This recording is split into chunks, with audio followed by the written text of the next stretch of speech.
শিক্ষার্থীদের কোচিং নির্ভরতা কমাতে খেলাধুলা ও সংস্কৃতি কার্যক্রমে সম্পৃক্ত করার পাশাপাশি কারিগরি শিক্ষার উদ্যোগ নিচ্ছে সরকার।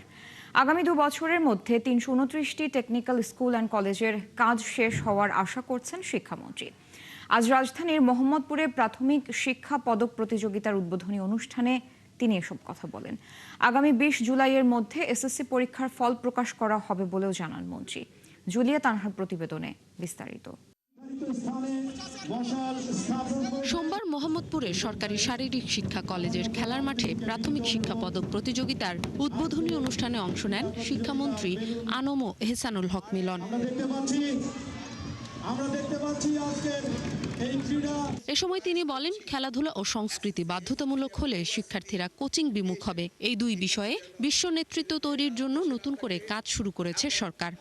ভোগান্তি ভুলে চলে আসুন রিগালে। ওয়ারেন্টি সহ স্টাইলিশ কালেকশন নিয়ে রেডি রিগাল ফার্নিচার। অযথা যেন কোচিং সেন্টার যেতে না হয় এবং ক্রিয়েটিভ এডুকেশন, সৃজনশীল লেখাপড়া যেন তারা করতে পারে, সেই দিকে আমরা লক্ষ্য রেখে আমরা সিলেবাস কারিকুলাম আমরা তৈরি করছি। আশা করছি এই বছরে ডিসেম্বর অর্থাৎ বড়দিনের আগেই আমরা শিক্ষার্থীদের হাতে তাদের বই পৌঁছে দেব। তিনি জানান, মাধ্যমিক পর্যায়ে সবচেয়ে বেশি গুরুত্ব দেওয়া হচ্ছে কারিগরি শিক্ষায়। সেকেন্ডারিতে এবং টারশিয়ারি এডুকেশনে আমরা সেখানে কারিগরি শিক্ষাকে সবচেয়ে বেশি গুরুত্ব দিচ্ছি।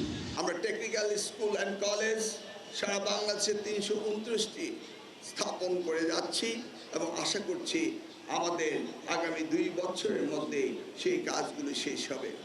সেশন জট কমিয়ে শিক্ষার্থীদের সময় মতো উচ্চশিক্ষায় প্রবেশের সুযোগ তৈরি করাও সরকারের অন্যতম লক্ষ্য। আগামী 20 জুলাইয়ের মধ্যে এসএসসি পরীক্ষার ফল প্রকাশ করা হবে বলেও জানান তিনি।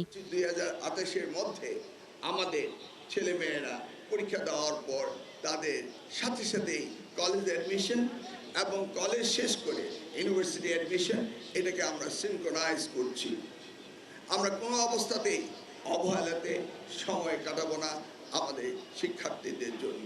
আগামীর বাংলাদেশ গড়তে শিক্ষা খাতে সর্বোচ্চ গুরুত্ব দেয়া হচ্ছে উল্লেখ করে মন্ত্রী বলেন, শিক্ষা ব্যবস্থায় বৈপ্লবিক পরিবর্তন আনা হবে।